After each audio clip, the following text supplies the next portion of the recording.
Chapter 5. Money Worries. Hu was sitting on the balcony of her apartment. It was evening. She had Lao Mao, the cat, sitting on her knee, but otherwise she was alone. The balcony was full of plants in pots. Her mother loved plants and filled the apartment and the balcony with growing things. The balcony was so full of plants it was difficult to move. In the family, they called the balcony Mother's little jungle. Hu's father liked to water the plants in the early morning before he went to work. He said it helped him relax. "Stupid," said Hu to the cat. Lao Mao said nothing. Hu thought the cat smiled. Hu was worrying about money. "Lao Mao, you are lazy and you don't listen to me. Sit on your own chair." Hu put the cat on another plastic chair and stood up. She went to the edge of the balcony and looked across at Bangkok. Bangkok was coming home from work. Bangkok was trying to come home. Hu could see the traffic standing still on the highway. There was the smell of the traffic, a smell of cooking, a smell of dirt, and a smell of plants from the balcony and from the gardens in the soi below. "Oh, stupid," said Hu again, returning to her chair. How could she pay for her extra English lessons? She didn't get a lot of pocket money. Her father was generous, but he had said, "Hu, we have been saving for when you go to medical school for a long time." When? Hu had thought. If, not when I go. But she had said nothing. "There will be other expenses," her father had continued. "You must save too." Mr. Stanier had said he would want the money after each lesson, twice a week. Without good results in English, she could not enter the IB program. Without the IB, medical school was a dream. It was very quiet in the apartment. Hu's mother was babysitting. Hu's mother did small jobs for people, for neighbours in the apartment block and for friends. Hu's father was a good man, but he didn't understand. He didn't want his wife to work, but he didn't understand how expensive life was in central Bangkok. The oil company gave them a big apartment because he often had to entertain important people from work, but he wasn't a rich man. Once, Hu had offered to do work for money. The answer was no. Her mother was shocked. "Your education is more important," she had said. "One day you will be a doctor. Then you will have money. Concentrate on your studies, and your father will be proud of you. Your father cannot let you work." The doorbell rang, waking Hu from her thoughts. Hu answered it. Marwa stood at the door with a pile of English books in one hand, a plastic box in the other, and a big smile. "Can I come in?" said Marwa. "Of course," said Hu. "My father's still at work, and my mother's babysitting." It was getting dark in the big, empty apartment, so Hu switched the lights on and cleared the dining table. Marwa put the books and the box on the table. "We've got sweets, and we've got English homework," she said. "Which do you want first?" "Sweets," said Hu. Mrs. Marlati, Marwa's mother, was famous for her homemade Iranian sweets. The two friends sat eating sweets and began the homework. Hu thought the homework was easy, but explaining the answers to Marwa made it more interesting. "Your father always works late," said Marwa, through a mouthful of sweets. "Like my father." Hu sighed. "Yes, he works late. Tonight he must meet an important businessman from the airport. He won't be home before midnight." She took another sweet and turned the page of the textbook. "He works too hard, smokes too much, and worries too much." "My father's the same," said Marwa. "I only see him in the morning before school. Even at the weekends he must play golf with important customers. In the morning he wakes me up coughing. He's always tired." "But he's an oil engineer. Very important, very rich," said Marwa. Who thought of her mother's little jobs. "He's an engineer, and he manages the Bangkok office. It's a good job, but I wish he didn't work so hard. Mr. Stanya wants us to do up to exercise 3, modal verbs." Who tried to explain modal verbs to Marwa. They talked about their families and ate too many sweets. Just before 9:30, the doorbell and the telephone rang at the same time. Marwa's driver was at the door. He had come to take her home. Who waved goodbye to Marwa and went to the telephone. "Who? Sorry, is it too late? John Truman here." "Oh," said Who. "Yeah, good news. They will tell you at school tomorrow. We're going on a field trip to Khao Yai National Park." "Khao Yai? We? You mean all of Year 11? asked Who. "Sure. Well, if you want to. It's a geography and biology field trip. Listen, the oldest and largest of Thailand's national parks, sorry, I'm reading, 250 wild elephants, 25 to 30 tigers, 800 species of orchids." "That sounds wonderful. But when? How many days? Will it be expensive?" Who was excited, but she was thinking of money and all the little jobs her mother had to do. She loved animals, flowers and trees, and it would be good to get away from Bangkok, away from the dirt and the traffic noise, the smells and the hurrying crowds. They never went away at the weekend. Her father was always too busy or resting. "Let's see. 5 days, Monday to Friday, first week in March, before the heat gets too bad. Listen." "Sorry, John. Sounds great, but I must go," said Who, and she quickly put the phone down. Her mother was home. "Who was that?" she asked quickly. John Truman," Who replied. "A student from school, an American boy." Whose face was going red. "And what was it about?" her mother asked. "Oh, nothing. Homework. He wanted to know about, geography homework." Who didn't like to lie. "At 9:30 in the evening? Do you have time to talk to American boys all night? You must study in the evenings if you want to be a doctor. Have you done the washing up?" Who quietly went to the kitchen. She didn't want to tell her mother about the field trip to Khao Yai National Park. She was thinking about how much money the field trip would cost. Chapter 6. Lessons in Disappointment. All the Year 11 students met in the video room at lunchtime the next day. It was hard to get a seat, and some of the taller students had to stand at the back. Mr. Rodriguez gave out some information explaining the field trip and the kinds of activities the students would have to do. Who looked through the information until she found the part on cost. Including everything, it was 6,000 baht. Who laughed sadly, shaking her head. In a low voice she said, "How stupid." Mr. Rodriguez suddenly stopped speaking. With all the students in the video room, it was getting very hot. "I'm sorry, Miss Who. Did you have something to tell us?" he asked, drying his big black moustache with a handkerchief. "No, Sorry, Mr. Rodriguez." Who felt embarrassed. Sean Payne laughed at the back. "May I continue, then?" Who nodded, her face red with embarrassment. "Thank you, Miss Who.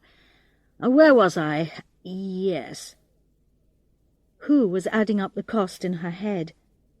It was almost Chinese New Year, an expensive time for Chinese families. All the presents, all the food. Hu knew her family couldn't afford to go home to China for the holiday this year, even if Hu's father was not too busy. She had heard her parents arguing about it late one night last week. There was no way her father could pay for her to go on the field trip. Then Mr. Rodriguez put the lights out and switched on the video. Hu thought it was wonderful. The jungle and the mountains, the cool waterfalls, the many colours of the birds. Hu forgot she was at school. Sean Payne was being an elephant. Mr. Rodriguez stopped the video and switched all the lights on.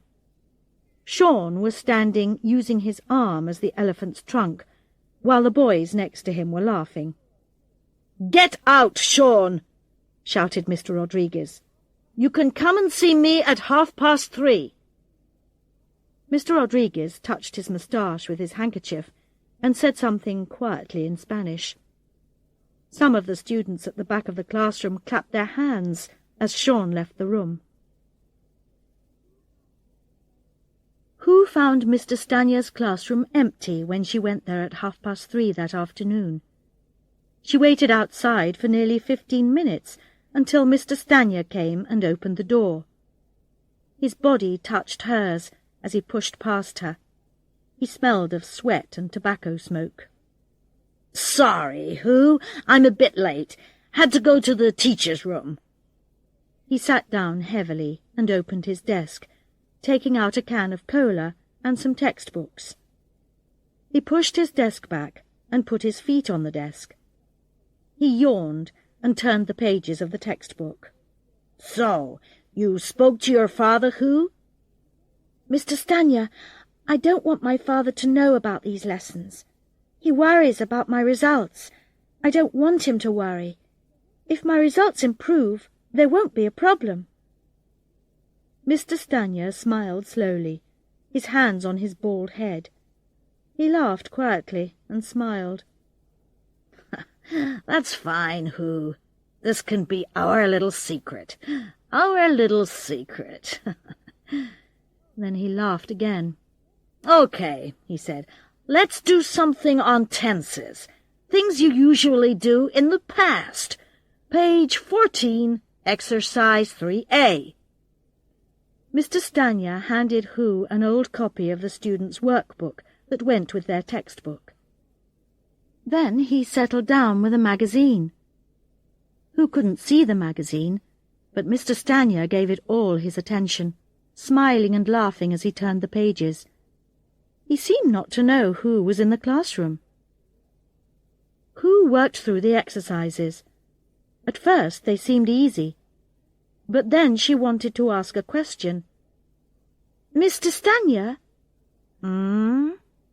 His eyes didn't leave the magazine. "Is used to a tense?" "Is used to a tense?" Mr. Stanya mocked Hu's voice. "The answers are at the back of the book, Hu." "Yes, and I've got the answers right, all right. But it doesn't seem like a tense. It doesn't change, and—" "So you want to be the expert now?" Mr. Stanya looked in the drawer in his desk. He pulled out a grammar book and threw it on the desk in front of Hu. "Yeah, it's a kind of tense, in the past. Look it up." He pushed his chair back and slowly stood up. "Listen, I've got to make a phone call. I'm going to the teacher's room. I'll be back in 5 minutes, maybe 10. He carefully put the magazine back in the drawer, locked the desk, and left the room. He didn't go to the teacher's room. Hu saw him walking through the school gate and across the road to the Chinese shop. Hu looked up "used to" in the grammar book. The explanation didn't help her. She started the next exercise. It was nearly 4:30 when Mr. Stanya came back. His face was red, and he smelled more strongly of cigarettes and, she guessed, rice whiskey. Any problems? No, I got all the answers right, but I still don't understand if used to is a tense or... Let's just call it an expression. Listen, honey, sometimes we just say things a certain way in English. Mr. Stanier yawned. Who said nothing. Okay, we've done enough for today, said Mr. Stanier. We, thought Who. So, that's 500 baht. That's what we agreed? Who didn't argue. That's what Mr. Stanier had agreed with himself. With all the pocket money she had saved and her lunch money for the last 2 days, Who had exactly 500 baht. See you on Wednesday, said Mr. Stanier, counting the 100 baht notes and smiling to himself. But how would she find the money for Wednesday? How would she stand 6 more weeks with Mr. Declan Stanier? Chapter 7. Of Rings and Lies. The 2 policemen entered the classroom during her English lesson. One was fat, his stomach tight in his brown uniform. The other was small and thin. They had guns. "We have come for Hu Jianming. She must come now. She stole a gold ring." Before Hu could say anything, the small policeman roughly took her by the arm and pulled her towards the classroom door. Marwa started crying. "Hu!" Hu started to try and speak. "You must tell my father!" But the words wouldn't come out. She couldn't breathe. What was happening? Mr. Stanier started laughing. The other children started laughing. The thin policeman was pulling her through the classroom door. Marwa was screaming. Who couldn't breathe? "You must tell my father!" She was awake, breathing heavily, her heart beating fast. It was quite dark. Bangkok was very strange at 4 o'clock in the morning, because it was so quiet. From time to time there was the noise of a motorbike, but even the building work had stopped until first light. Where was she?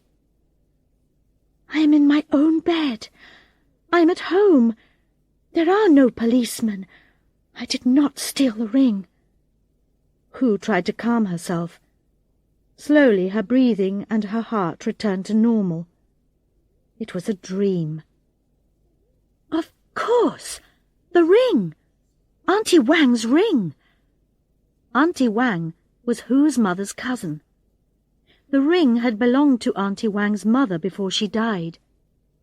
When Auntie Wang went to live in America with her new husband, she had given the ring to Hu. "My husband is a rich man. I will have all the rings and all the gold I want," she had told Hu. The ring was very old and very valuable. Hu kept it in a jewellery box her mother had given her on her 16th birthday. "I can sell it," Hu told herself. "Later I can work and buy another one just like it. It will just be like borrowing the money." Hu decided she would carefully write down the dates and the amounts she paid to Mr. Stanier after each lesson. She would only spend what she needed to. She felt very bad about the idea, but she couldn't see any other way out of her situation. It was a long time before she slept again. It was Saturday. Hu had told her mother she was going to the Dusit Zoo with Marwa and Yoshiko. Hu's father was playing golf with his important visitor that day. Her mother was finishing a dress for the Englishwoman in the apartment above theirs. Hu was alone in the apartment. She made herself a snack to eat and then started across Bangkok. It is always easy to find a jewellery shop in Bangkok, but Hu didn't want to be recognized, so she travelled to the other side of the city. The bus journey was long and hot and uncomfortable. Even on a Saturday, the traffic was very bad. But she had a seat, and she sat holding tight to the gold ring in its box, with a mixture of fear and guilt. She tried 3 jewellery shops before she could get a good price. In the 3rd shop there was an old Chinese man with 2 gold teeth. Who could argue better in her own language? The man didn't seem to believe that the ring belonged to Hu, but she managed to raise the price. Finally, the man said that she was robbing a poor old man and disappeared into the back of the dark shop. He came back with lots of 500 baht notes. He counted out the sum they had agreed and gave the notes to Hu. Now she felt like a thief. Hu buried the notes right at the bottom of her shoulder bag and walked out into the sunshine. Hu couldn't go home so soon. She sat at a tiny table on the pavement and ordered a bowl of noodles. They were hot and delicious, but she couldn't eat them. She thought of the money in the bag at her feet and felt sick with fear. Bangkok is a safe enough city if you are careful, but Hu had never had so much money before, and it didn't feel like her own money. After a while it was time to go home. She would tell her mother she didn't feel well and had to come back from the zoo early. Another lie. But now she had the money for her lessons. Chapter 8. A Proud Father. The next few weeks were a little easier. Hu couldn't stop feeling guilty about selling her gold ring and worried about the money hidden in her jewellery box. She still slept badly. She spent as little of the money as she could and wrote down each amount she borrowed. Hu tried to keep the lessons secret, but her friends soon learnt about her situation. They were very good to her. Lessons. They were not real lessons. Hu learnt to do the simple exercises Mr. Stanier gave her from the workbook at the beginning of the lesson, and then when he went to make a telephone call, she would do her other homework. She didn't ask questions. "That's just how we say things in English," Mr. Stanier would say. How she hated that. And how she hated him, his smell of sweat and cigarettes, his laziness. She hated the way he laughed at his magazines, how he sat with his feet on the desk. But he was too stupid to worry about. And now that she was paying for lessons, he was giving her higher marks. One day he looked up from his magazine and found Hu yawning and stretching. She was bored, and she had not slept well. "You uncomfortable?" he said. "These classroom chairs are uncomfortable, and it's kind of hot in here." As usual, there were dark marks under the arms of his shirt. Mr. Stanier pushed his hands across his bald head. He took a deep breath, smiled, and then said, "Hu, we don't have to be uncomfortable. We don't have to have these lessons here. You could come back to my place in Soi 35. You could relax there, be more comfortable." "No," said Hu, looking Mr. Stanier directly in the eye. She said no with such strength, with so much anger, Mr. Stanier looked as if she had hit him. Then he went to make a telephone call. He never mentioned the idea again. Hu learnt much more English in the library with John than with Mr. Stanier. John told her about his home in America, about his friends and his family. Hu told him about China, about the many changes in her life, and the lives of her friends and family. They talked about Thailand and of their hopes for their future lives. John wanted to be an engineer. Hu was not sure if she wanted to be a doctor or a singer. The school show was the best, the most exciting part of her life at school. She knew her father would not be happy about her taking part in the show. "Your studies must come first. You won't become a doctor by singing in shows," he would say. But when she told her mother was delighted and helped her learn the songs. When she was not doing one of her little jobs, babysitting or making clothes, Hu's mother came to watch them practicing. She found the music and the style of singing very different from her own training, but it made her happy and excited. Afterwards, Hu would hear her mother singing as she prepared their supper. Sometimes Hu's mother would sing her favourite love songs from Anhui opera, and sometimes she would try the songs from The Wizard of Oz in her strange Chinese English. It made Hu laugh. As she had expected, Hu's father was not very happy about the school show, but he was glad to see Hu's mother enjoying herself.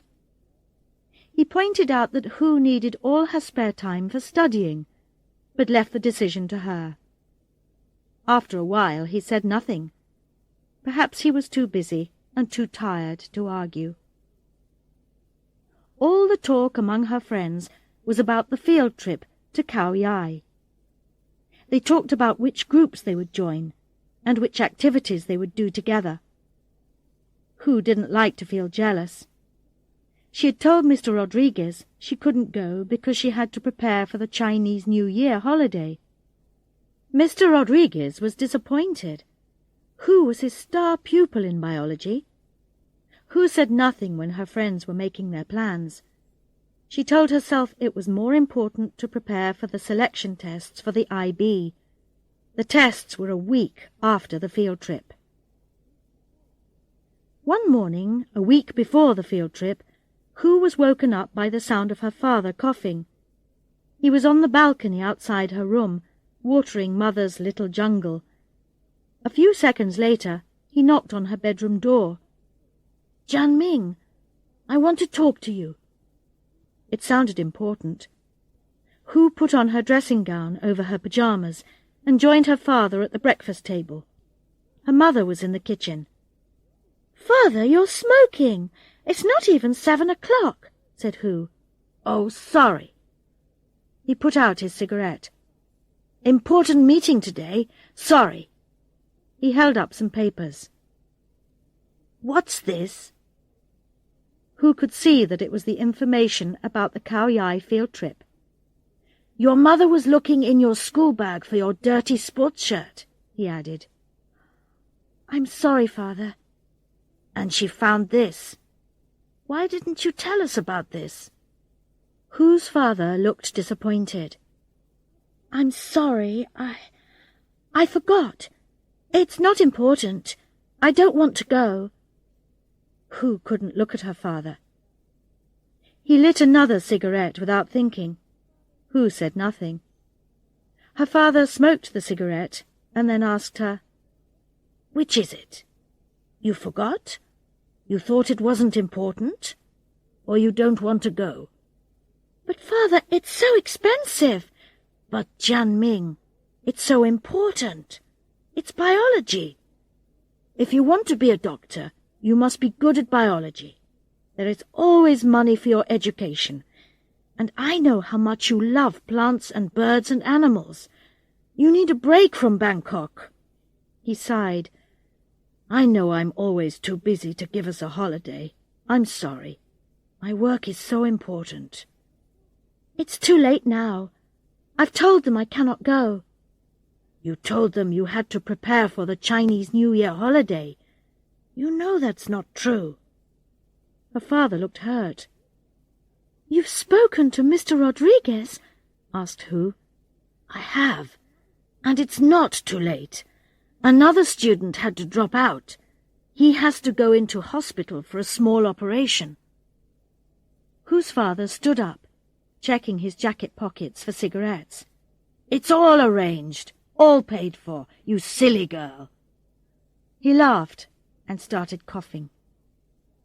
As he got to the door of the apartment, he shouted goodbye to Hu and her mother, and then left. Hu didn't know if she should cry or shout for joy. Khao Yai National Park, next week!